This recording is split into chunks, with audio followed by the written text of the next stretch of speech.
jibber jab, bamboozle, nuka, noozle, bippity bop, she called. You jibber jab, bamboozle, nuka, noozle, bippity bop, she called. I mean, you keep on talking, but you don't know where to turn. Good evening and welcome. I'm Jon Caldara, president of the Independence Institute. You're watching Independent Thinking all the way from Washington, D.C. Our good friend and yours, Fred Barnes from the Weekly Standard and also from Fox News. That's right. So which gig do you like better, Washington, the Weekly Standard or Fox News? Well, you know, they're kind of complementary, but my office is at the Weekly Standard and I spend more time on it. Although Fox is important, I wouldn't miss doing that. And, you know, this is a different age of journalism. You can do both. So which one pays is the big well, question. you know, television pays a little more, but you know, not here. Let me tell you about it. But I'm a big believer in print. Print is dead, my friend. No, it's not. See, well, maybe newspapers are dying, but they still set the agenda, whether it's print, whether it's even little magazines like the Weekly Standard or the New Republic political magazines. You know, the television producers wouldn't know what the story is if they couldn't look at the front page of the Washington Post and the New York Times, and I'm only exaggerating it a little. No, only a little. Well, ideas come from print. Ideas don't come from television, John. Let me ask you about this. Newspapers here in Denver, we've got 2 daily newspapers. We're very fortunate to have one of the few cities remaining with 2 newspapers. There's a lot of rumors that that's going to whittle its way down to just 1 newspaper. We've seen massive layoffs in both the Rocky and the Post.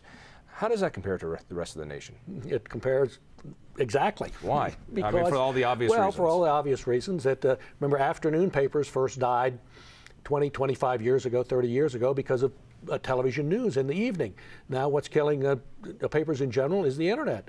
And younger people, like my own kids, I told my son who's just getting out of college, look, I want to buy you a subscription to the Wall Street Journal. And he said, Dad, I'm not going to read that.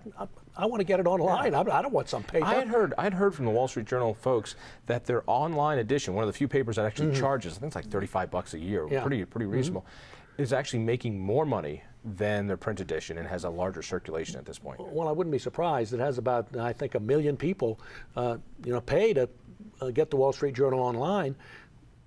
Rupert Murdoch, I know, is thinking about making it free, that he can make more money that way. Millions more will look at it, and he'll get a lot of the advertising revenues will make up for what he loses in charging. I really doubt that because I don't see any newspaper making money online. Well, he hadn't done it yet, but I know he's thinking about it, and at some point, advertising is going to rise more than it has on the internet, but we're not there yet. Let me bring you back to the Beltway. In a few months, we're gonna start giving a grade to George Bush. History right now doesn't seem like it's going to be that great to George Bush.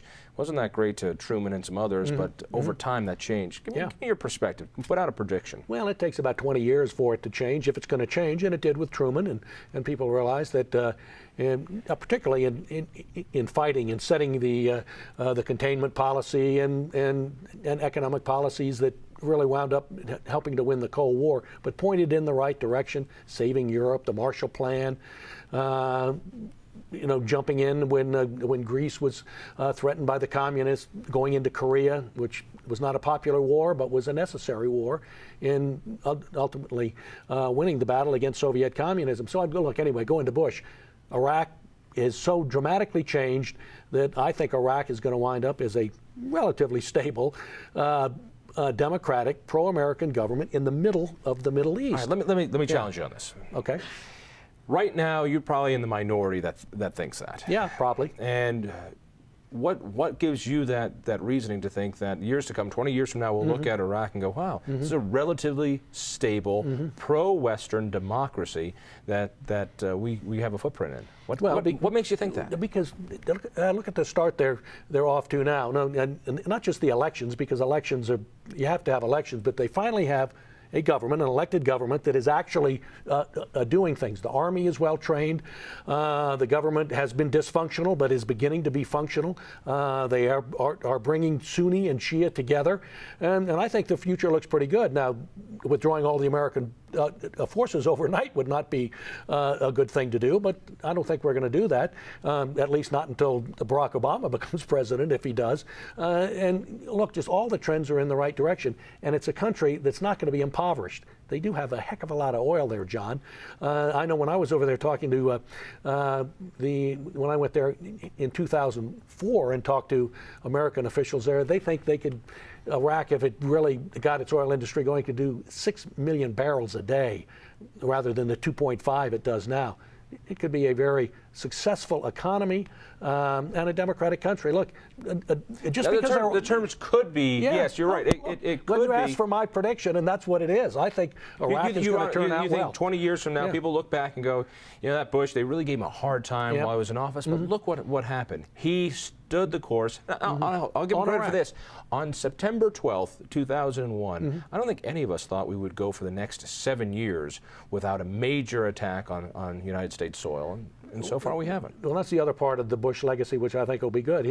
He'll never get much credit on any domestic policy, even though his tax cuts have worked. But the big things were, one, to create this infrastructure and deals working with foreign governments to fight the terrorists, and it's worked. And then there's Iraq, which is also a part of the war on terrorism. Look, if you win in Iraq and you win the war on terror, and both are happening, that means that some years from now, Bush, well, when all the emotions died, Harry Truman was more unpopular when he left office than Bush is now. When it's looked at dispassionately, I think Bush will rise remarkably in standing as a president. Now, I'm only projecting that on the basis of what I think now. I could be completely wrong, but you asked for my guess, and there it is. Let's talk the domestic side. My biggest frustrations with George W. has been his domestic policy. Yeah, I'll give him credit for mildly reducing taxes. I think he could have done a whole lot more.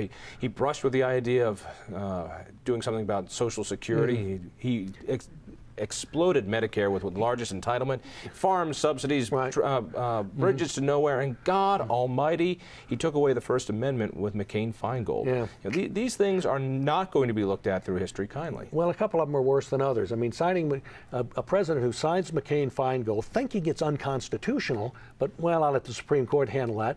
I mean, that's irresponsible. That's cowardly. And that was a huge mistake for which McCain is suffering now, but that's another story. Look, on taxes, when President Bush was reelected in 2004, what should have been the first thing on his agenda? It should have been making the tax cuts permanent. And now, he could have gotten that in 2005, but 2005, in the beginning, 2005 turned out to be a horrible year for George Bush. The Iraq War got much worse with the sectarian violence. Shias, killing Sunnis and vice versa. You had Katrina. You had a few other things. So after that, there was no chance to get it. But if he'd done that right away, he could have made those tax cuts permanent, and we'd all be better off for it. I told you the other day when we were out for dinner that I pulled up on YouTube a Reagan Debate, and because I was looking, I wanted to see Reagan back in his prime, and lo and behold, who would be there on the panel next to Diane Sawyer, but the guy you wearing the exact same glasses that you are. You haven't changed those glasses in 25 years. Is that your trademark? Well, I guess not intentionally, but I guess if you wear them that long, it becomes one. Yeah, that was a great. People talk about game changers. For me, that was a game changer, because after that, I'd never done television before.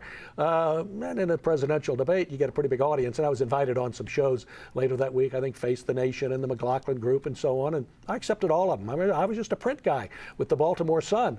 And, that's when I realized, there's this other thing you can do, but also do print. You can do television as well. And I got invited on these shows, and ultimately I was a permanent yapper on the McLaughlin Group. And are you really a yapper, or do you have to be a screamer to get in on there? No, please. I wasn't a screamer. There are some tricks you can do if you've seen that show. I always found if you wanted to get... How long will it be in Iraq? And you say 3 years. Wrong, he says. Well, that's McLaughlin. But what I would do is you could sort of slide your chair a little more, so you could be...